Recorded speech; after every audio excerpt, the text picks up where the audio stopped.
Geografia e hoje a gente vai estudar um pouco mais sobre relevo continental e submarino. Antes de a gente definir as diferenças de relevo continental e submarino, a gente precisa definir o que é relevo. O relevo, ele corresponde a um conjunto de formação presente na litosfera. Repare que a litosfera é aquela camada mais externa da Terra, né? Ou também entendido como crosta, e ele vai apresentar uma diferença na sua formação. Essa diferença na sua formação, tanto em relação à sua estrutura geológica, quanto em relação à própria altitude, eu vou definir como relevo. É importante lembrar que esse relevo, ele vai acabar sendo influenciado tanto por agentes internos e agentes externos. A gente já viu a capacidade de alteração do relevo da própria movimentação das placas tectônicas, das correntes convectivas, como por exemplo a existência de grandes cadeias pelo sorrimento, né, pelo levantamento das placas tectônicas, e também a gente viu que a própria existência dos agentes externos, como o clima, a chuva, a água, podem provocar a alteração e a formação de novas estruturas geológicas e o próprio processo de alteração dessas estruturas geológicas. Lembrando que a gente viu nas últimas aulas que os processos internos tendem a provocar um processo de sorrimento e formação de novas estruturas geológicas. Não necessariamente somente vão provocar a formação de grandes estruturas ou de cadeias montanhosas, mas podem provocar a existência e a formação de novas cadeias montanhosas. Exemplo dos Andes, exemplo dos Himalaias. E vimos também que os agentes externos tendem a aplanar o relevo, tendem a influenciar e a formar um processo de aplanamento. São esses agentes externos, intemperismo, erosão, né, que vão provocar um desgaste desse fenômeno. A gente pode dividir o relevo que está presente na litosfera de dois modos, continental e submarino, né? Só que a gente define, inclusive, dependendo da distância, né? Dependendo da distância de ser uma terra emersa, ou seja, uma terra que está exposta, que não está coberta pelos oceanos, ou uma terra que está submersa, que é uma terra que está apresentando, que está abaixo dos oceanos. Essa diferença é que vai provocar a existência de uma classificação entre relevo continental e relevo submarino. Não confunda isso com o relevo da crosta ou da litosfera. Todo relevo está presente na litosfera. A diferença é se ele está localizado abaixo dos oceanos ou se ele é uma área continental e por isso está exposta. Pensando em relevo continental, a gente pode dividir ele de acordo com algumas características que vão considerar a estrutura geológica, a altitude e também a existência de predominância de agentes. Ou seja, se eu tenho agentes de deposição ou se eu tenho predominantemente agentes de erosão. Então, pensando em relevo continental, a gente pode dividir planície, planalto, depressão absoluta, montanha e depressão relativa. E a gente vê que tem uma diferença aqui. Lembrando que para a gente entender isso, a gente precisa entender essa linhazinha aqui, que é a linha que corresponde ao nível do mar. Então, na depressão absoluta, eu tenho uma área acima disso aqui, tá vendo? Então, já na depressão relativa, não. Na depressão relativa, eu não vou apresentar essa diferença aqui. Então, isso é uma informação importante. Para a gente entender melhor, eu preciso entender também o processo da linha do mar, né? Para que eu possa entender a relação entre altitude e formação de relevo.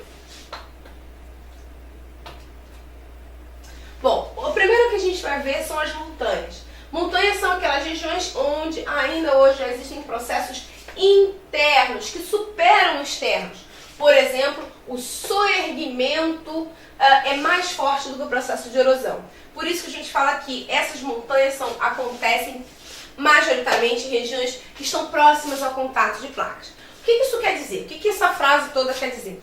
Quer dizer que nesse momento aqui eu tenho uma ação, eu vou apresentar uma altitude maior, porque eu tenho duas placas tectônicas, elas estão fazendo pressão, e aí geralmente a minha região de maior fragilidade vai gerar uma quebra, e essa quebra vai gerar um soerguimento, ou seja, um levantamento da minha placa. Eu tenho uma placa mais pesada e uma placa mais leve. A mais pesada vai afundar e a mais leve vai subir. Isso significa que nesse caso específico, quem predomina são os agentes internos. Por isso que isso vai acabar gerando um aumento dessa altitude, um aumento dessa feição. Isso é uma característica.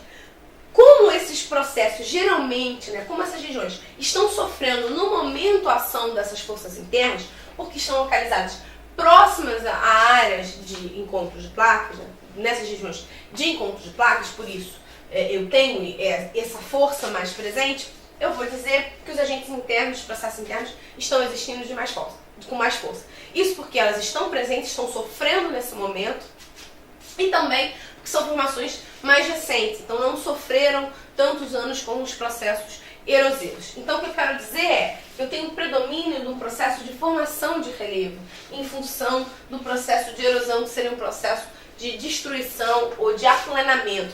Por isso que locais onde eu encontro as montanhas ou os dobramentos modernos são locais com um relevo mais recente, localizados próximos ao encontro de placas. Dando um exemplo aqui que a gente já tinha falado, os Andes, os Himalaias estão localizados próximos ao encontro de placas. Vendo mais uma feição, os planaltos. Os planaltos são superfícies elevadas, mas não apresentam a mesma elevação das montanhas. São superfícies elevadas com ondulações suaves, então não tem aquele relevo pontiagudo. Delimitados por escarpas, que são essas descidas aqui, e que constituem declínio dos quais os processos de destruição superam os de construção.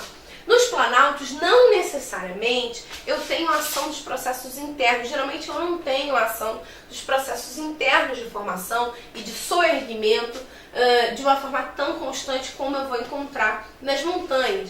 Isso eu posso ver, inclusive, no topo do planalto, que são mais aplanados, são mais planos. Algumas pessoas costumavam, e era muito comum se dizer, que os planaltos são planos altos. Não necessariamente assim, a definição correta é que os planaltos são locais onde eu tenho o predomínio do processo erosivo, porque eu ainda tenho uma altitude suficiente para observar que nessa região aqui eu tenho um predomínio da ação dos processos de erosão, da erosão. E aí, em função de uma outra região, que eu vou ter um processo maior de deposição. Essa é a base para a gente entender os planaltos. Eu não tenho, como eu tenho nas montanhas, a força da formação interna, mas eu ainda assim tenho um predomínio dos processos de erosão, de desgaste da rocha e não de deposição. Eles vão apresentar declínios muito mais suaves do que as montanhas, e isso também é uma forma que eu posso diferenciar os planaltos das montanhas. As planícies aí vão apresentar uma mudança, principalmente porque os processos de deposição superam os processos de erosão, muito em função da altitude. Então, elas são superfícies mais planas, sem tantos desenhos, com movimentos menores, elas não vão sofrer tanta ação interna e estão quase, é importante quase, para você não pensar que somente em áreas completamente planas, como a da Forte, são consideradas planície, mas eu tenho regiões quase aplanadas. Mas uma informação importante sobre as planícies é que essas regiões são marcadas pela existência de um predomínio dos processos de deposição em relação aos processos de erosão. São um movimento contrário ao que a gente vai encontrar na formação dos planaltos. Quando a gente viu os processos de intemperismo, erosão, os processos externos e de deposição, a gente viu que geralmente isso vai acontecer por uma diferença de altitude. Eu tenho aí uma área de deposição. As planícies são muito formadas por isso também, pela existência de uma deposição nessas regiões. Uma outra forma de relevo que a gente pode observar são as depressões. As depressões vão apresentar, são regiões que vão apresentar um declive muito mais acentuado. Então, a altitude da superfície é mais baixa do que as formas de relevo que vão circundar. Então, por exemplo, por que isso não é planície? Porque eu tenho um planalto aqui, que é uma forma de relevo mais elevada. Então, aqui eu tenho um planalto, vamos representar com P, e aqui eu tenho uma depressão, tá? Que a gente está vendo aqui. Por que eu tenho um planalto aqui e uma depressão? Porque o planalto é uma feição mais alta, que está aqui, e a depressão é uma feição mais baixa. Isso a gente vai observar. Quando eu tenho a existência disso, desse declive de uma região, né, que está cercada por uma região mais alta, eu vou chamar de depressão. Qual é a diferença? É aquela feição que a gente tinha visto no início. Se eu tenho aqui uma depressão, uma formação de relevo, e o meu nível do mar está aqui, se essa depressão ela se localizar abaixo do nível do mar, eu vou chamar de depressão absoluta. Agora, se eu tenho uma depressão que é formada acima do nível do mar, o nível do mar está passando aqui embaixo, eu vou chamar de depressão relativa. Ela é uma depressão que existe, ela é uma região mais baixa do que as áreas em torno, mas ela não vai apresentar, não é absoluta, porque o nível do mar, a medida do nível do mar, ela ainda está ali sendo medida. Como é que você sabe disso? Sabe disso calculando a altitude e o nível do mar é o parâmetro. Então, se eu tenho uma área, geralmente na costa, uma área na costa, que é no continente, que é abaixo do nível do mar, eu vou chamar isso de depressão absoluta. Se não for, é depressão relativa. Mas o conceito de depressão se define como a existência de uma área mais rebaixada ao entorno de uma área mais elevada, tá? Então, eu vou entender essa diferença como depressão. A gente viu aqui as formações e as relações de formação de relevo continental. Na próxima aula a gente vai ver um pouco mais sobre as formas de relevo submarinas, para que a gente possa entender um pouco melhor esse tipo de formação de relevo. Tchau!